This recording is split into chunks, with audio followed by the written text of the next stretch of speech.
E aí, pessoal, tudo bem? Nesta aula de materiais de construção, nós vamos conversar um pouco sobre as formas de execução do concreto. Então, nessa aula, nós vamos falar principalmente sobre a produção, sobre o transporte e lançamento, sobre o adensamento e a cura do concreto. As etapas de preparo prévio, como formas, escoramentos e armaduras, nós vamos deixar para uma outra aula. Então, vamos começar falando sobre a produção do concreto. O concreto ele pode ser preparado de duas formas. Pode ser rodado na própria obra ou adquirido em central. Quando ele é rodado na própria obra, nós podemos misturar por meio de uma enxada de forma manual ou através de uma betoneira.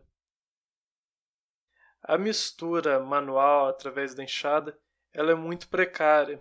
Para deixar o concreto mais fluido, a maioria dos operários acaba adicionando mais água do que deveria ao concreto, e isso reduz bastante a qualidade, a durabilidade e a resistência do concreto.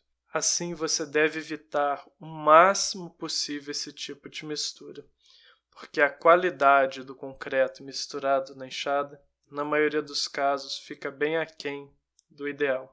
Então, quando você for virar o concreto na obra, é interessante que você utilize uma betoneira. As betoneiras nada mais são do que tambores equipados com motores elétricos. Existem betoneiras de várias capacidades, desde as menores de 150 litros até as maiores do que 900 litros. A produtividade da betoneira, embora muito maior do que o concreto rodado na enxada, ainda é muito baixa quando a gente compara com o concreto usinado. E qual que é o tempo que eu devo misturar o concreto na betoneira?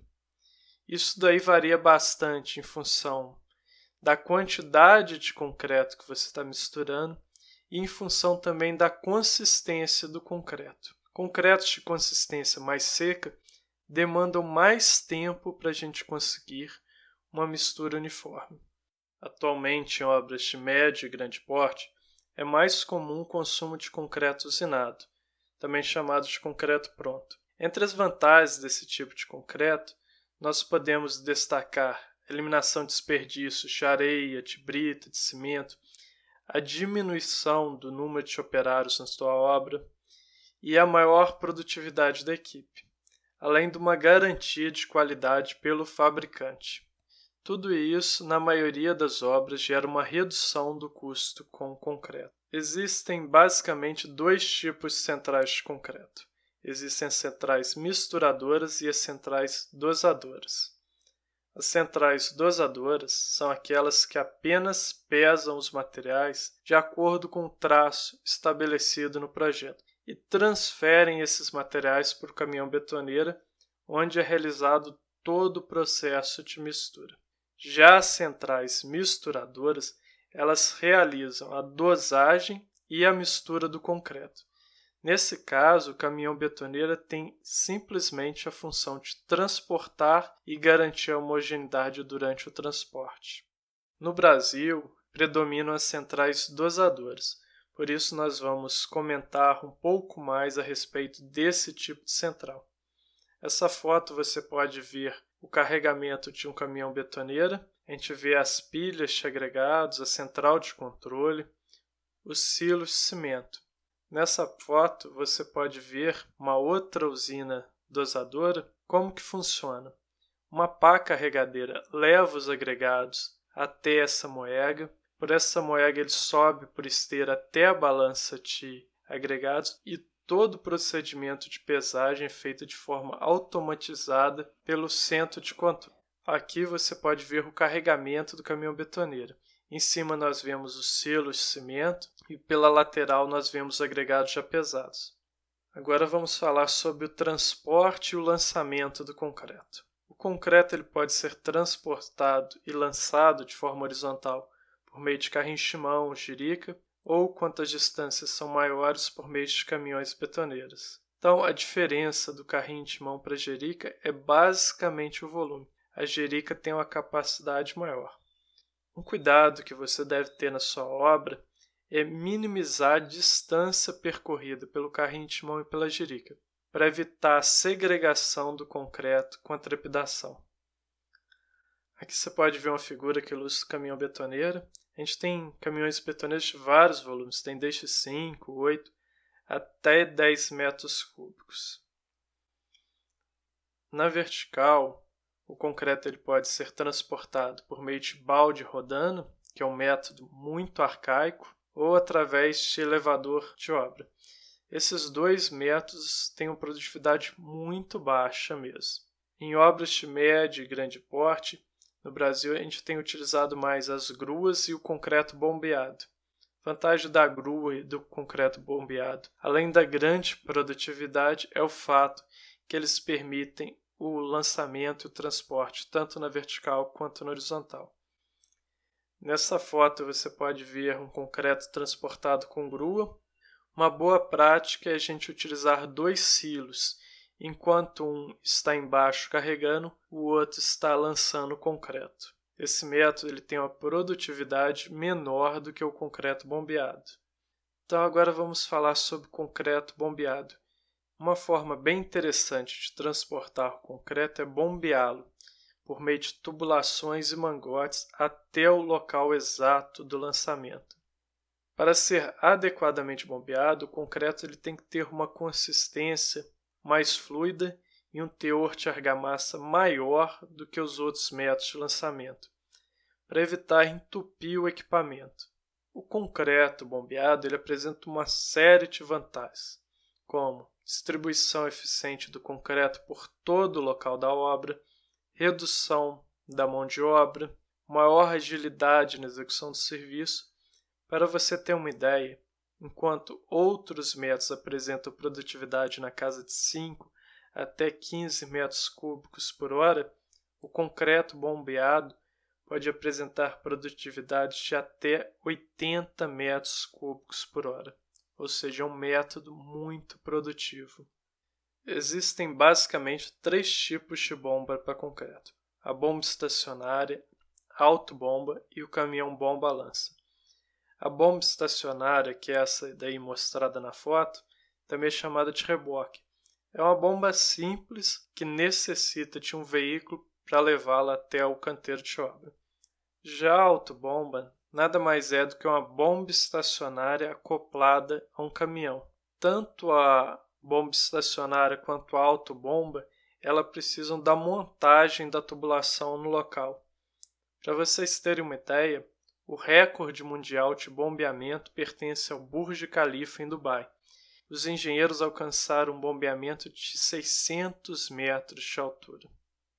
Já o caminhão bomba-lança apresenta um mastro de distribuição que é movimentado por meio de cilindros hidráulicos. Em comparação com os outros tipos de bombeamento, a vantagem do uso do bomba-lança é que ele dispensa a montagem e desmontagem da tubulação. Porém, o caminhão bomba-lança ele apresenta uma limitação, que é o alcance desse mastro, que gira em torno de 35 metros. Hoje em dia, vários caminhões bomba-lança podem ser controlados remotamente, facilitando sua operação, principalmente em locais de difícil acesso. Agora vamos conversar um pouco sobre o adensamento do concreto. O que é adensamento? Adensamento nada mais é do que retirar o excesso de ar e acomodar bem as partículas para que a gente consiga o concreto mais denso possível. Isso daí auxilia na resistência e na durabilidade do concreto. Existem vários tipos de equipamentos que nós podemos utilizar para isso. Existem as réguas e mesas vibratórias e os vibradores de imersão. Essa foto mostra os operários adensando o concreto com vibradores de imersão, também chamados de vibradores de agulha. O tempo necessário para adensar o concreto ele não é definido. O processo ele é bem rápido. Assim que a superfície de concreto fica com uma aparência mais brilhante, o operário ele tem que trocar o ponto de vibração. É muito importante que você entenda que tanto o excesso quanto a falta de vibração são prejudiciais ao concreto. A falta acarreta a permanência dos vazios de concretagem e o excesso faz com que o concreto segregue, ou seja, que seja separado o agregado graúdo da argamassa do concreto, prejudicando muito a qualidade do material. Para que você não tenha nenhuma dor de cabeça, é bom orientar sua equipe sobre alguns cuidados básicos. Primeiro, o vibrador ele deve ser aplicado sempre na vertical. É muito comum a gente ver os operários colocando a agulha do vibrador na posição horizontal. Isso não adensa nada. O vibrador tem que sempre ficar na vertical. Você deve vibrar o maior número possível de pontos ao longo da sua peça estrutural. O vibrador ele deve ser retirado de forma lenta e com o equipamento ligado para a gente evitar furos, buracos na massa de concreto. Outro cuidado importante é não deixar a agulha em contato direto com a armadura. Isso prejudica a aderência do concreto com as barras de aço. Agora vamos falar sobre um assunto muito importante. Por que o pessoal molha o concreto nos primeiros dias? Isso é chamado de cura do concreto. A cura ela evita a evaporação prematura da água. E por que isso daí é importante? Principalmente em dias quentes e secos, a água que seria utilizada para hidratar o cimento pode evaporar, prejudicando a resistência e a durabilidade do seu concreto. Isso fica bem mais evidente em pisos e lajes, porque apresenta uma área de exposição ao sol bem maior. E quanto tempo eu devo curar? A cura ela deve começar logo após o fim de pega, ou seja, quando o concreto passou do estado plástico para o estado sólido. E ela deve permanecer, no caso de superfícies estruturais, até que o concreto alcance uma resistência de 15 MPa. Só que de forma prática a gente recomenda no mínimo 7 dias de cura. Qual a importância da cura? A falta da cura pode reduzir muito a resistência. Como você pode ver no gráfico, se o concreto não for curado, ele ficar o tempo todo exposto ao ar, ele vai alcançar apenas a metade da resistência que o mesmo concreto alcançaria se ele fosse curado por 7 dias e só depois deixado ao ar. Existem várias formas de a gente curar o concreto. Existe a cura úmida, a cura química e a cura a vapor. O método mais comum para curar o concreto é manter sua superfície saturada até que seja atingida a resistência do projeto. A cura úmida nada mais é do que a aspersão de água sobre toda a superfície de concreto. Além disso, você pode empregar uma manta umedecida para facilitar esse processo. Um outro tipo de cura é a cura química, que consiste na aplicação de um produto que gera uma película impermeável sobre a superfície de concreto, minimizando a chance de evaporação prematura da água. Em alguns casos, como por exemplo a fabricação de pré-moldados, é comum nós vermos o emprego de cura a vapor. Por quê? Porque a elevação da temperatura ela acelera a reação química de hidratação do cimento e com isso acelera o ganho de resistência e permite que o concreto seja desformado de forma bem mais rápida do que nos outros métodos de cura. No laboratório, os corpos de prova, 24 horas após a moldagem, eles são desformados e colocados em uma câmara úmida ou em tanque de imersão, para serem curados onde ficam até o dia da ruptura. É isso aí, pessoal. Espero que vocês tenham gostado. Se gostaram, deixem o seu like e se inscrevam no nosso canal. Qualquer dúvida é só deixar seu comentário.